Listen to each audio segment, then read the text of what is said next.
most of the light that's hitting the walls are pretty high up above, and Hmm. I don't see a lot of. It's sort of flat down here Right. compared with. I'm gonna hit F for fly mode and fly up here. You can see all the lighting is coming in. Oh, look at that. Look at the Ew. wall. I don't remember making Venetian blinds Yeah. in our scene. Why does it look like that, Robert? So, this is one of the topics we're gonna cover for lighting. So, um, right now, 3JS and Spoke and Hubs, since we use 3JS, um, we use a type of shadow map where we're basically resizing the entire, like everything that the shadow camera looks at to So the like the entire light, it scene. treats the light as if it were a camera, and it Yeah. looks through the light, and it looks at the scene, and it says, "What am I hitting Yep. right now in this scene?" And so it looks for all of the things in the scene that should cast and receive shadows, and it resizes the frustum to that.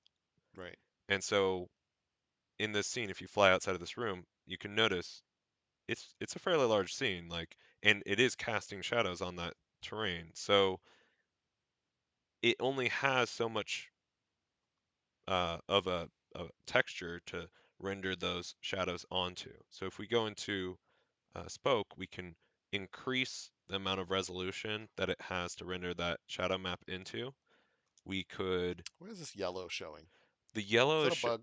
it is a bug. It shouldn't be showing right now, but it is It's supposed to the go away when I. as soon as you click off of that, it would go away. Yeah, There it goes.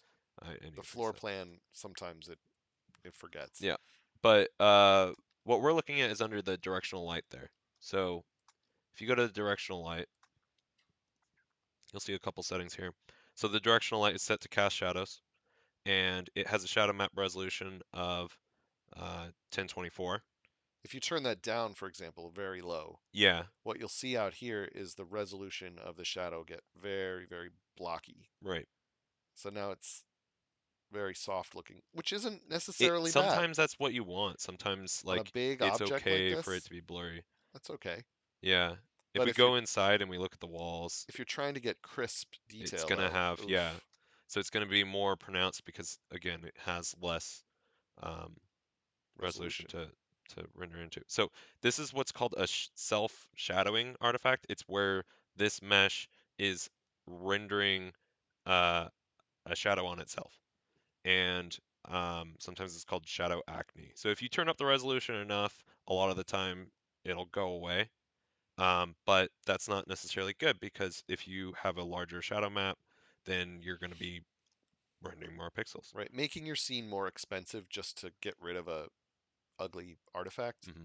not the best practice in the world. Right. So there's a couple of ways that we can deal with this. One is increase the shadow map resolution. Another is, well, just have like the shadow frustum uh, size down to like a smaller area. We could do that by saying, well, we don't really care so much about the terrain. Like the terrain doesn't need to receive shadows. We're gonna put you in this building anyways. Maybe we'll put the door on the building and then they can't go outside. So we could just turn that Right. off. Already the terrain is not casting any shadows, But receiving shadows is important. So but it if you, is receiving. If I remove that, like yeah, we're not going to have any shadow on and this, then and if you go inside, I bet you it's a lot less probably pronounced. looks better here. Yeah.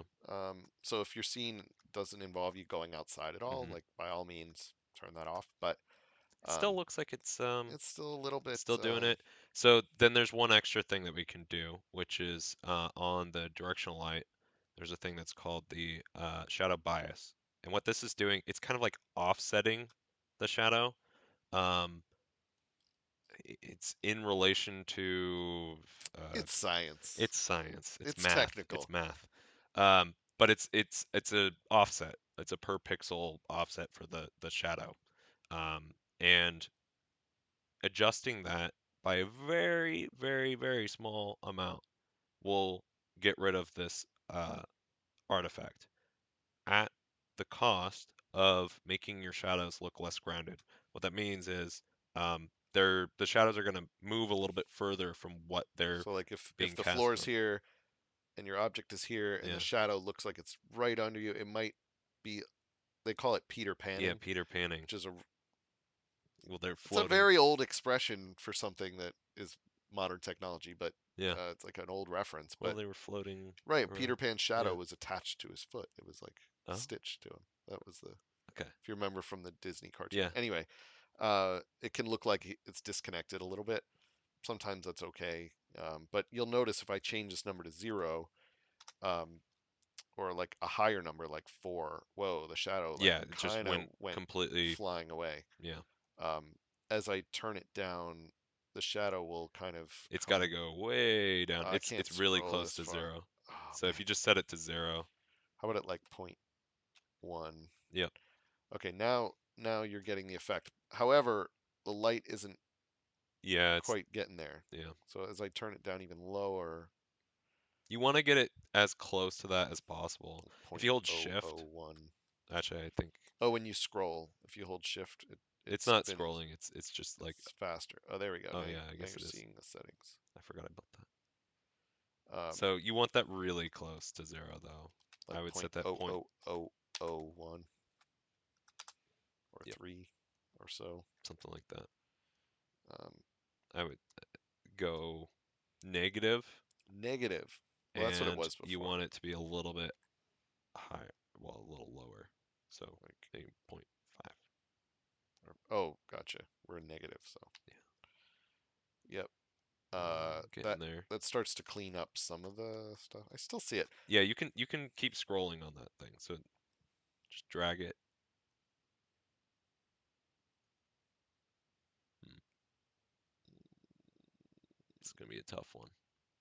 It's a tough one. Well, I will say though, from my experience, before you start getting into this kind of detail, first get the light where you want it, Yeah, because it may not even be as much of a problem like on the statue as it is on the wall. So I'm going to go ahead while this directional light is selected, and I'm going to use the rotate tool well the oh yes, and like maybe shine it more straight down into right. this room or through the doorway or however I really want it to go. I switch this thing to selection so that the rotate gizmo is aligned with this object better. So like now when I rotate this, okay, now the light's coming straight down into the room. I kind of like that. That looks more dramatic, and it kind of matches the natural lighting on the object Oh, what anyway. if we added particles? Particles would be nice. Yeah. Dust particles. You could also do like a sunset light or kind of thing where like the light is shining into this window. It's a little tricky to do, but getting the angles right can be tricky. Oh, there we go. That's dramatic. I'd probably move him so he's like looking out at the light. Yeah. But anyway, this is one thing. Now, another thing to consider is that this is a light that again is a directional light. It's not very realistic, but light just coming from a direction. It's supposed to simulate the sun.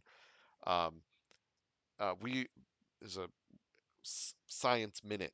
We're so far away from the sun, and the sun is so big compared to the Earth that by the time the sun rays, which of course are going out in all directions, like an omni light, like a point light, by the time they reach the Earth, they might as well be parallel to each other. Like Hmm. your shadow doesn't like fan out.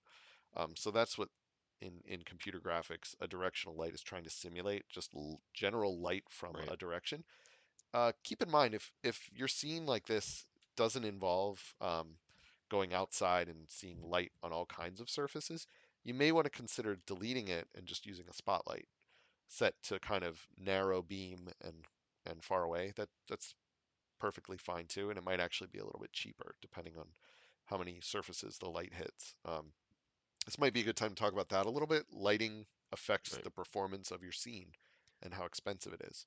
Right. So in order for shadows to work, they have to know some information about the scene. So they have to know what is the um, sort of depth of the scene, where are objects, what objects are in front of other objects, basically. So it ends up having to do another rendering pass of things that cast shadow. So, So here's a good example of like we were fiddling with those shadow settings, but once I pointed the light more or less straight down, mhm, we're not seeing a lot of those artifacts anymore because the light, you tend to see them more on surfaces that are not perpendicular to the light. like when the light's hitting like a long wall or something like that. So It also the frustum is more condensed, right? So if you can imagine, okay, so that plane but expanded out to just fit like from the top. as if I was looking Yeah, if you're down looking right down, like that. it's looking at a much smaller area. It can condense those I mean, it has more pixels to render those shadows.